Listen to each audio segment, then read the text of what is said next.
Mga ugali na gusto ng mga babae sa mga lalaki.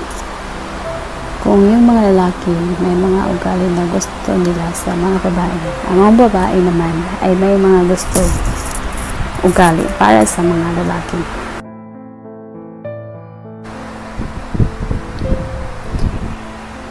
So, narito ang 20.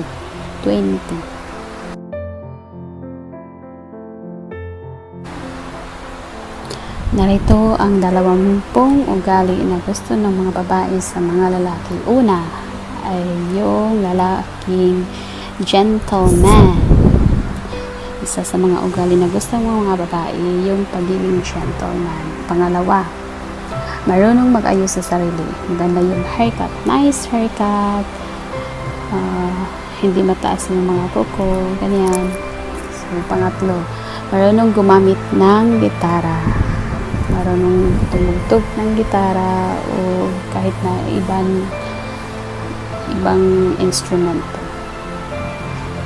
Pang-apat is yung lalaking mabait. So, nakaka-turn on talaga yung pagiging mabait. Pang-lima is malambing. Of course, gusto namin mga babae yung malambing na lalaki.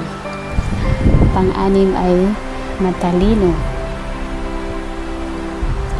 Pang-pito, maalahanin. Pang-walo is matapang.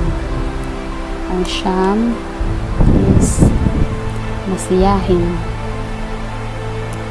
Pang-sampo is mapagmahal sa magulang at sa mga kapatid.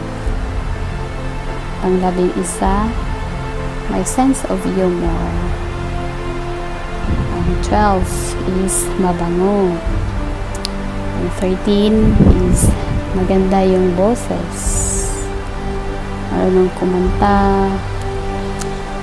14 is supportive sa mga gusto mong gawin. Pang-15 is hindi mayabang. Ayaw ko talaga yung mayabang. Pang-16 is confident sa sarili. 17 is may respeto, hindi lang sa mga kababaihan, kundi sa lahat ng tao. Sa mga mas matatanda. Pang-18 is yung lalaking hindi palamura. Sa akin, hate ko talaga yung palamura.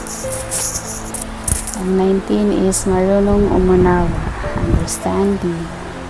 And last is may takot sa Panginoon. Yan lang po. Salamat sa panonood.